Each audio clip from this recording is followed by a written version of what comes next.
Okay, good afternoon, everyone. Welcome to Optimizing Fan Engagement Through AI, Insights from Sports Subcultures and Predictive Analysis. If you've been to a couple of these before, you know we'll have questions for the presenters at the end. Please type them into the chat box and we'll address them during the Q&A session. It is now my honor to present Dr. Wonok Chung and Dr. Taeyong Kim. Gentlemen, the floor is yours. All right, thank you very much. So good morning and good afternoon to some of you who are located in the East Coast and other parts of the world. Thank you all for joining. My name is Wonok Chang, and I'm currently an assistant professor of sport management at Northern Illinois University. And I have my colleague with me, Taeyong Kim, and he is an assistant professor in business analytics at Lewis University. Today, we'll be presenting our study titled Optimizing Fan Engagement Through AI, Insights from Sports Subcultures and Predictive Analysis. Our focus is on understanding how AI and data-driven approaches can deepen fan engagement by considering the unique subcultures within sports. However, I want to emphasize that we're still in the early stages of developing this study, as AI is a relatively new area in the sport industry. We would really appreciate any feedback you may have on the study's design, analysis, and other aspects. So, fan engagement is more important than ever in today's sports industry, and engaged fans really contribute directly to revenue through ticket sales, merchandise, and media subscriptions. They also help build brand loyalty and drive the overall success of sport organizations. But even though digital platforms are increasingly used to reach fans, these strategies often lack deeper data-driven insights into fan motivations and behaviors, which is where our study aims to make an impact. And I got to tell you that as many of us already have realized, AI has the potential to transform fan engagement.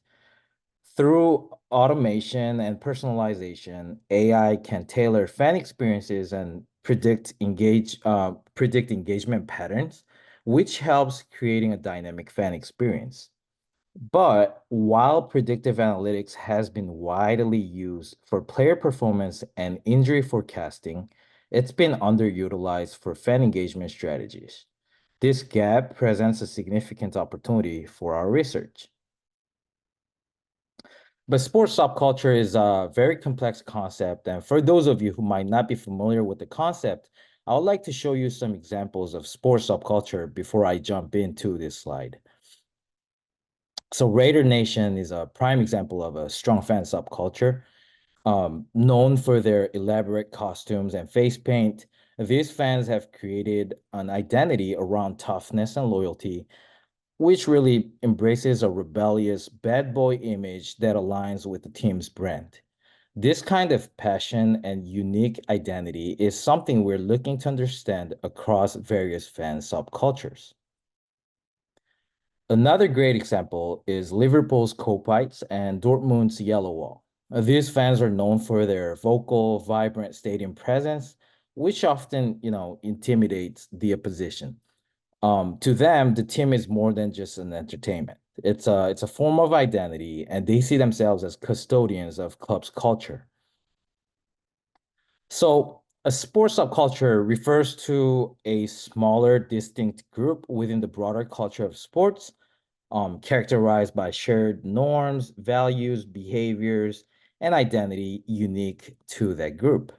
Sports subcultures often form around specific sports, activities, or even fan communities, which create a unique sense of belonging and culture among its members.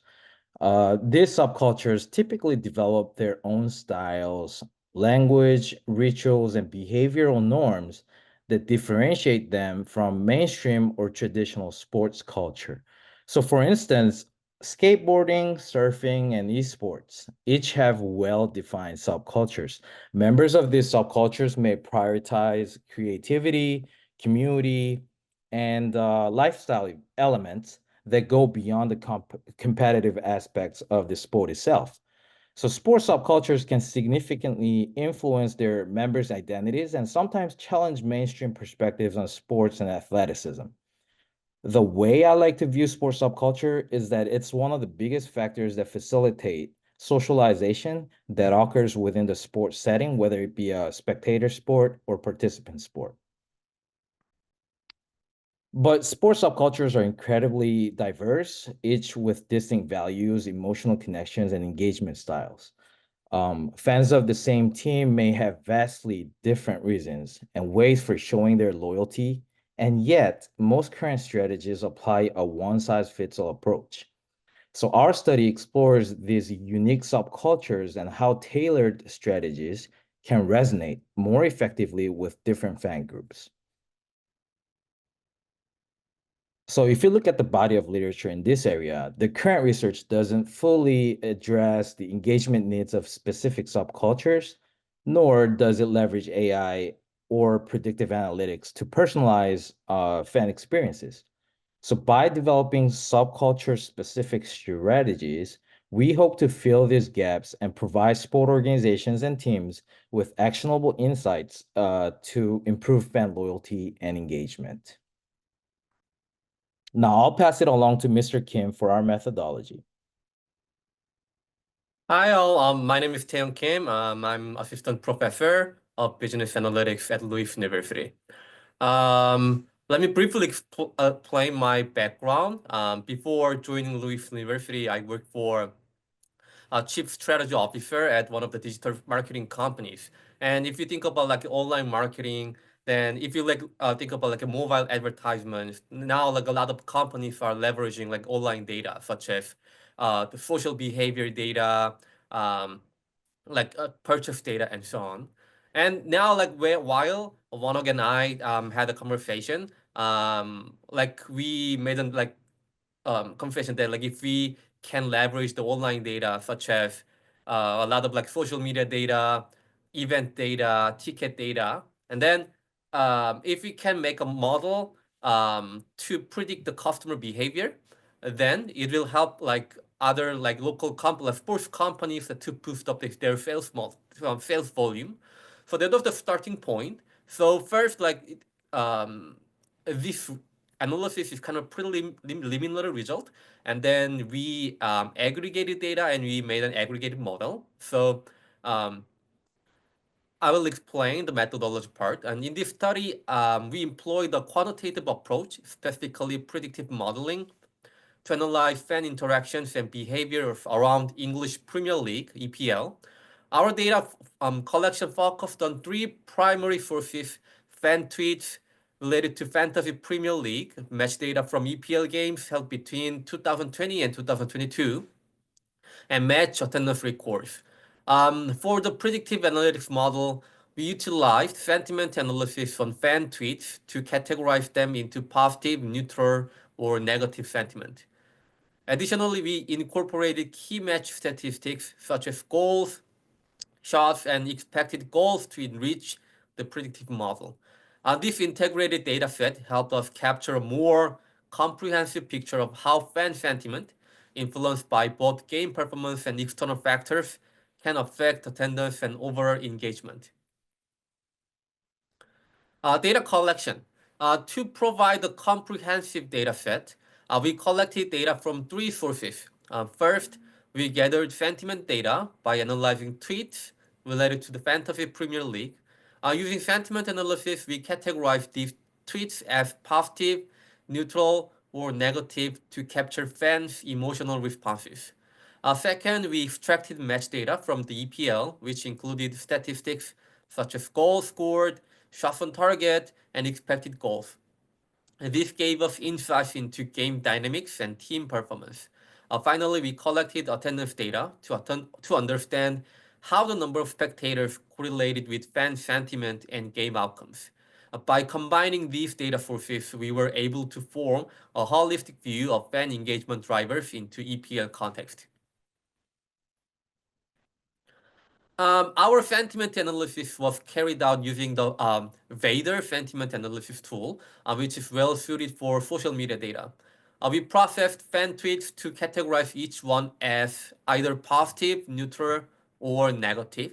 And this sentiment information was then aggregated by match day, allowing us to track the emotional trends of fans around specific games. In terms of feature engineering, we aligned these sentiment scores with match data and attendance figures, creating a cohesive data set for our predictive model. This process enabled us to convert raw social media data into a structured input that could provide meaningful insights into fan engagement trends. Predictive modeling. In our predictive modeling, we opted for both linear regression and random forest models, leveraging their respective strengths. Linear regression provides, as you know, the interpretability, allowing us to see which factors were most influential, while random forest enabled us to capture more complex, non-linear relationships in the data. Absolutely, we are going to run like more models, including support vector machine or gradient boost. And also, after the comparison of the performance, we can do the ensemble and we can make more like tailored model. And with in the analysis, we selected key features for our model, including sentiment scores, match statistics, and historical attendance. By focusing on these predictors, we aim to capture the primary drivers of fan engagement. To ensure robustness and prevent overfitting, we applied cross-validation.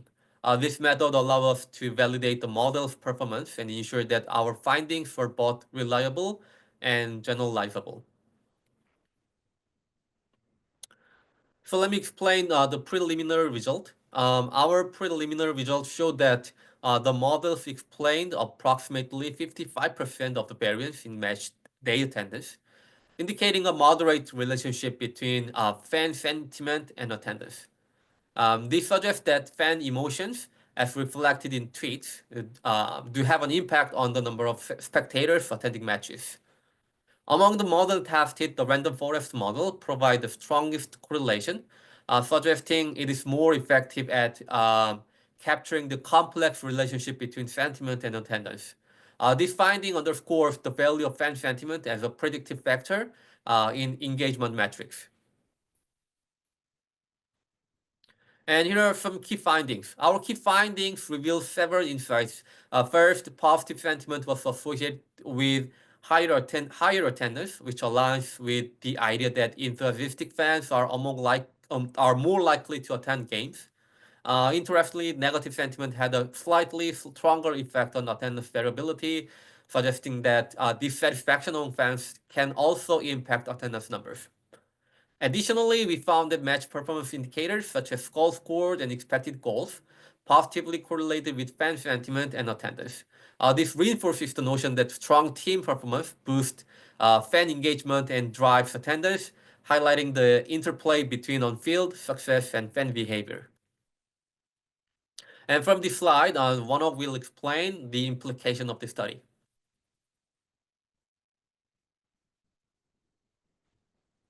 So our first implication is that social media has become a key tool for fan engagement, which offers a direct line between fans and sport organizations. Through social media, teams can share real-time updates, interact with their fans, and create a sense of community. This connection is especially vital for younger fans who expect fast, interactive, and digital-first engagement. But while social media management is crucial, it's often outsourced to agencies who may not fully understand the nuances of each sport subculture. So, for example, many professional teams and leagues outsource social media management to third-party agencies like Westerman Media or IMG. And while these agencies are highly skilled, they might lack the in-depth cultural knowledge of dedicated fan bases, such as Raider Nation or college football enthusiasts. This outsourcing can sometimes result in generic one-size-fits-all content that doesn't resonate with the unique fan identities we're studying. And by understanding the distinct preferences of each subculture, we can help organizations develop more targeted and authentic social media strategies.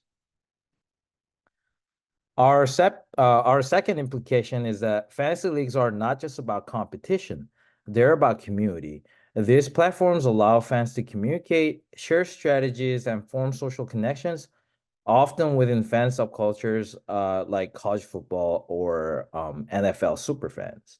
Fantasy leagues foster a subculture of their own with distinct values around statistics, knowledge sharing, and social interactions.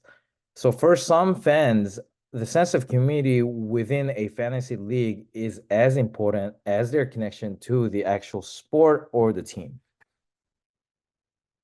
And our third implication is more anecdotal, but from what we learned from the Fantasy League in UK, we believe video games such as EA Sports FC 25, NBA 2K25, Madden NFL, MLB The Show, EA Sports UFC offer another digital avenue for fan engagement. These games allow fans to simulate team management, play as their favorite athletes, and experience high stakes games virtually.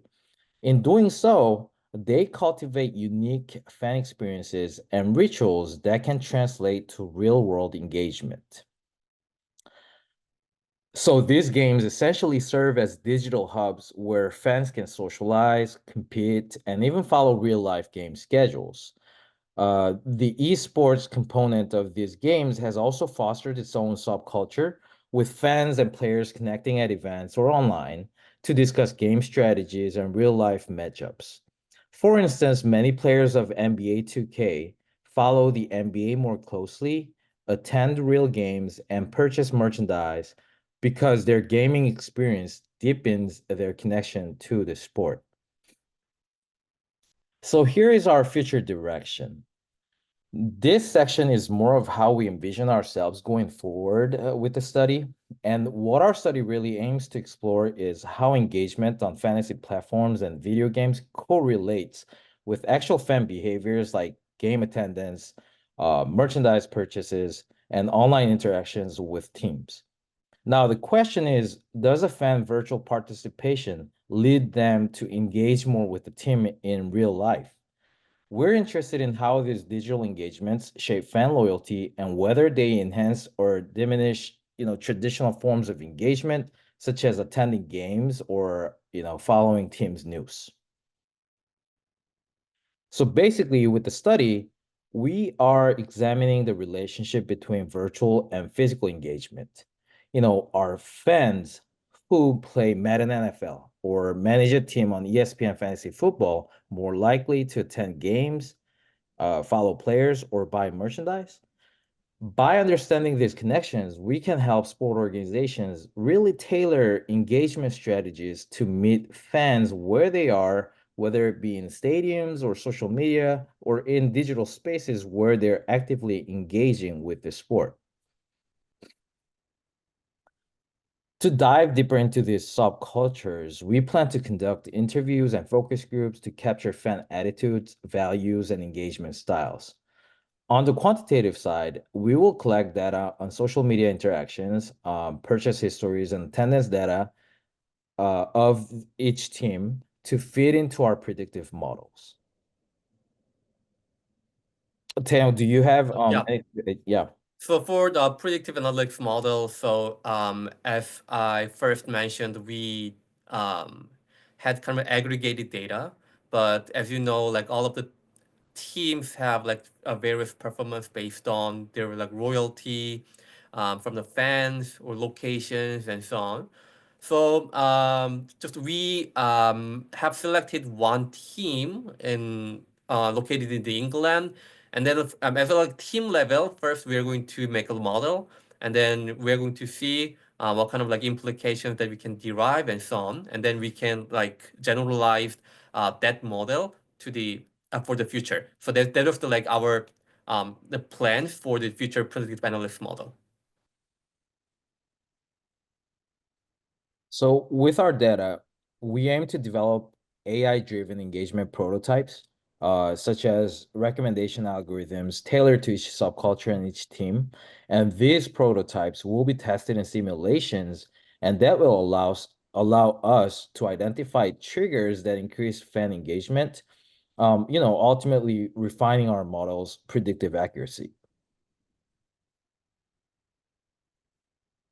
And we expect our study to offer new insights into the digital impact on fan loyalty, which leads to tailored recommendations for integrating fantasy and video gaming.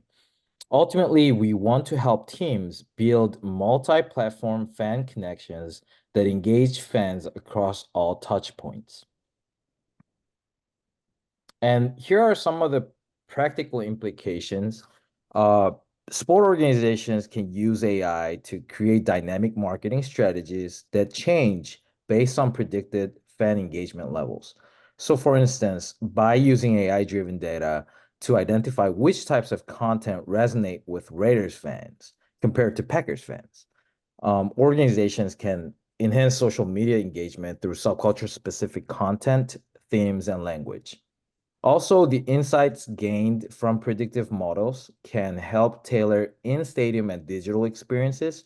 So, for example, the study's findings may suggest that college football fans value community-based experiences, which then could be leveraged through interactive fan zones or tailgate-style app features or fan challenges that evoke a sense of regional pride.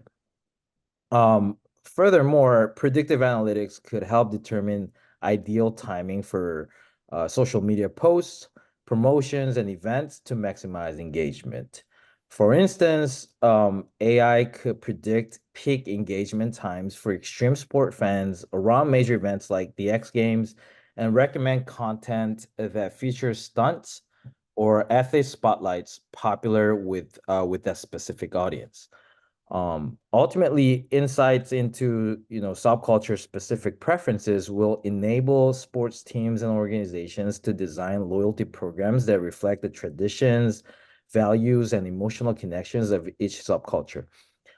By creating personalized rewards, exclusive content, or gamified experiences that appeal to specific fan identities, sports teams and organizations can really drive loyalty and repeat engagement that are meaningful. So, in conclusion, by analyzing both traditional fan engagement and digital fan behaviors, our study will offer, we hope to offer a holistic view of how sport organizations can harness AI and predictive analytics to enhance fan experiences across multiple platforms. As digital and physical fan engagement continue to intersect, understanding these behaviors will be really critical for building sustainable, long-lasting fan relationships. So that's the end of our presentation. Thank you for your time, and we would love to hear any questions or feedback you have. Yeah, if you have any questions, you can type them into the chat or the Q&A session, and we'll have our authors answer those questions. All right, since we don't have any from the audience at the moment here, I'll fire one off at you gentlemen. Do you see teams also or organizations? You mentioned several. Obviously, I know a lot of times we just focus on teams or colleges or universities, but there are those subcultures as well from an esports standpoint and all those things. Having multiple subcultures within that, then this would help you target at a much greater level where you might miss that signal within the noise in a standard basis, but that AI would allow you to help find that maybe even more niche fan that you were overlooking in the past. So, can you repeat the question? So do you Sorry. think that this will help you or organizations find even more narrow subcultures within their fan bases that they might have been overlooking in the past and allow them to target them now that they recognize them because they might not have even known they existed before, but being able to use AI to help support some of the research, they now discover that these groups exist. If That's what we are hoping for, and that's what we hope from the machine learning aspect of this AI-driven models. But in the initial stage, what we're expecting is Like I said, our plan is to first begin by doing a quantitative data collection, which is talking to these fans and what their, subculture really is. Because we don't have anything built yet, it will be hard for the AI, our model, to find the niche yet. But down the road, in the longer term, we wish that that's something that our models can predict as well, and ultimately find that niche and narrow down the fan bases, just like you said, segmenting the market and come up with more detailed, specific subculture related marketing efforts is what we're hoping for. And I think like there are two things that I can mention. The first of all, as you see, our analysis is based on EPL. So we are trying to make find the relationship between like other factors and sales volume or attendance.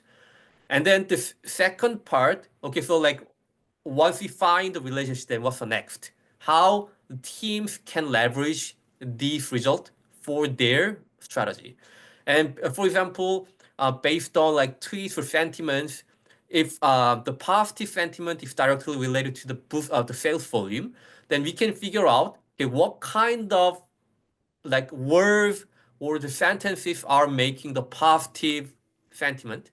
And then if we can figure out that specific like factors, then absolutely the DPL team can leverage those kind of findings to boost up the sales volume. Likewise, if there's kind of a local team, the first of all, if they have the historical data, then absolutely, with our model, like we can fix or tailorize our model with their data. And second, okay, so if once we find the relationship between the sales volume attendance and other like um, like factors, like social factors or local factors, and then we can make another like strategy. Okay, so to boost up the sales volume, to increase the positive like atmosphere online, then you need to do specific things like that. So that's the like the next step that we can do for the local like sports teams as well. Yeah, so basically like text mining mechanisms could be built in, looking at all the social media posts, and then as of now, we're just looking at whether it was positive, neutral, or negative.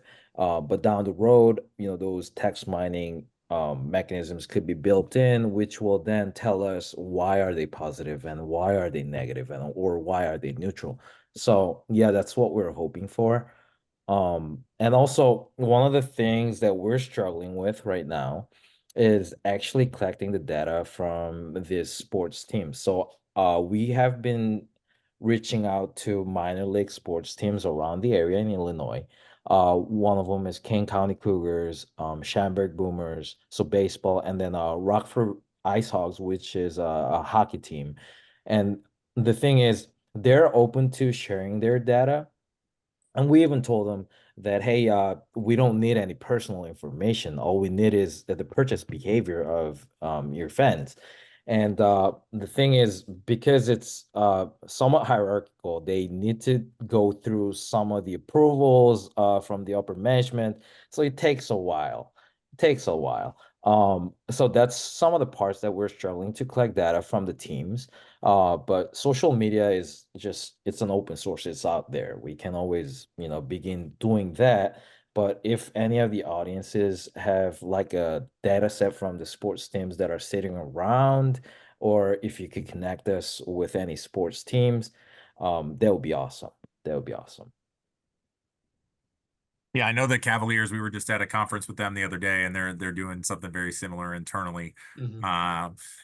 So, but to your point, then, is it more of an opportunity for you to reach out to some of those teams that are, shall we say, less well financed, with a minor league organization, or maybe an apparel company that is, more localized as opposed to, nationalized, those types of organizations to get good data regarding engagement?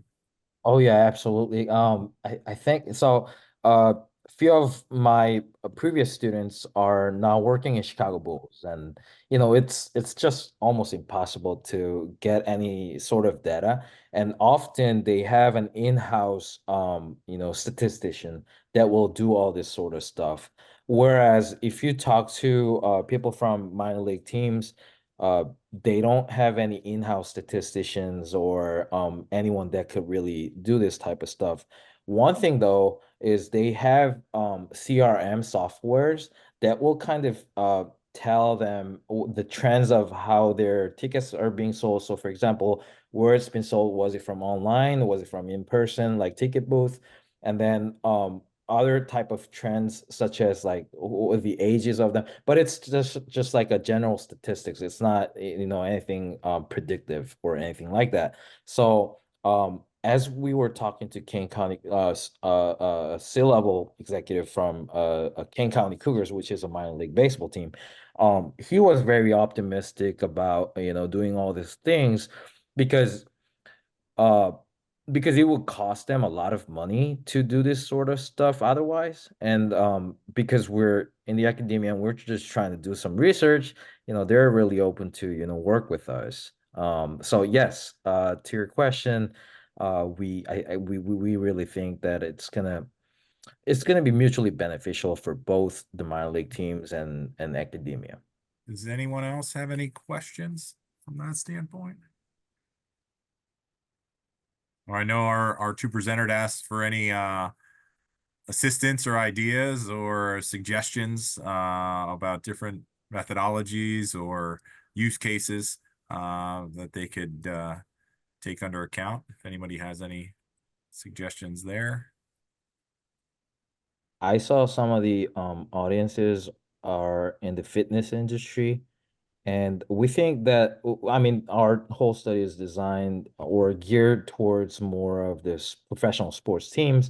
But we think that our model could be always used or expanded to like the fitness area, where, hey, how do we increase the participants? Like, how do we increase the number of participants that come to our gym, and how do we keep them more engaged? That's something that we can also do with a model that we're developing. And it's not just fitness like gyms. It could be martial arts, jiu-jitsu, whatever. So there is always that potential. And if you're from that industry, we are open to work with you as well. Okay. Well, I'm not seeing any questions. Gentlemen, do you have anything further that you'd like to add? I know you kind of closed it out right there. I mean, thanks for the opportunity. I think it's a great conference. Normally I was pretty, skeptical about, having conferences virtually. But I think this one was very nice where you can just join different. I think it's very well put together, and I really enjoyed it throughout the days. Okay. Well, thank you, gentlemen. And anyone, if you feel free to reach out to either of the presenters if you have any questions or ideas for the research, gentlemen. I think it's a very uh, interesting idea, and it's not going anywhere, right? AI is just going to become more and more a part of our daily lives, and as it becomes more and more of our part of our daily lives, it's going to become more and more a part of sports. And how companies utilize it, both on the player selection process, on the customer outreach process, and e-marketing, any of those types of things. It's all going to play a role. So thank everyone for attending, and thank you to our presenters, and everyone have a great weekend. Thank you. Thank you. Thank you for having me. Have a nice day.